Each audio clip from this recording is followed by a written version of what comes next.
So as an event organiser, the big question is, as always, what am I going to do this year to make my event stand out from last year and the year before? Is there anything that I could do to make people really notice what's going on and to really sit up and pay attention to what's happening on stage? From our beginnings, about 15 years ago, we've always been about that. We've always been about putting something in the middle of the table that would make the whole room look different. So as opposed to like a table centre being just a table centre and sort of fitting in with the theme of the night, you're actually dressing the room from the middle of the table, which is the space that really doesn't get used much apart from the salt and pepper and the table number. So we took that space and really made it into something special and something that would really kind of give that event a personality, so that people could, when they look at the pictures and when they remember the event, they can remember which year it was. So about 15 years ago, when we came up with this concept, or when we really sort of started doing it properly, we thought we could take that middle of the table, we could radio control the lights to the middle of the table, we could program it to music, to pre-program it to music so that the lights would work synchronised with the act on stage.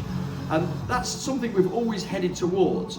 But it's taken a lot of time really to get the technology right, to get the lights right. I mean, probably the first couple of years we had a few things that didn't work as we wanted them to, but we've refined that now, and we've got actual systems in place that mean that everything works, because it's very easy to get 10 table centres to work properly. But when you start getting up to 100 or 150 or even sometimes over 200 table centres, that's when any mistakes would show up, and that's what we're really good at. That's what we've mastered now.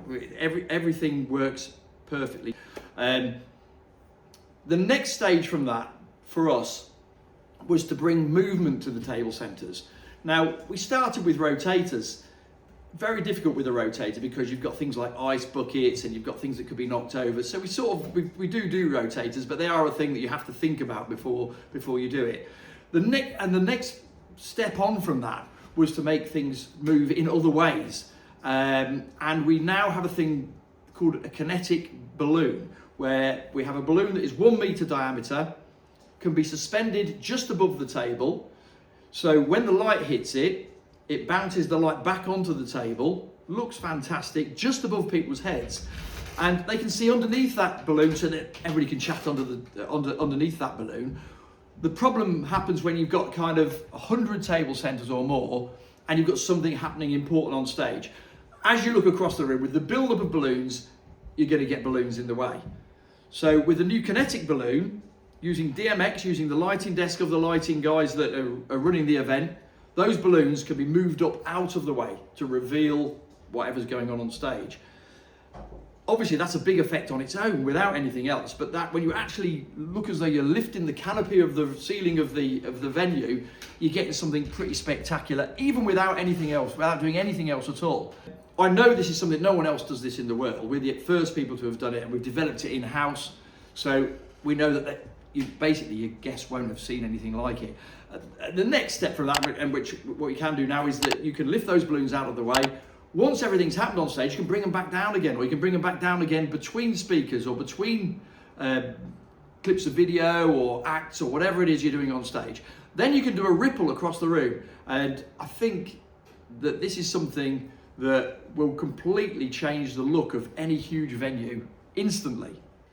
So this is where all the excitement's building up, because we're going to do these balloons actually on Monday next week. So we're going to have film of the balloons, the Kinetic balloons working. But this is where Joe has been working on the motors and on the actual units that are going to run those balloons. He's doing them upside down so that he can practice and get the stuff right, get the technology right.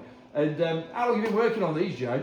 Oh, about a year now, isn't it? I think it's taken a while, but we're getting there. Got to be a year, but really nice for us to be working together on this project. Just a small scale test for now. Yeah, small scale, yeah. And then we can turn it upside down, put the big balloons on, and on Monday, should have a spectacular effect.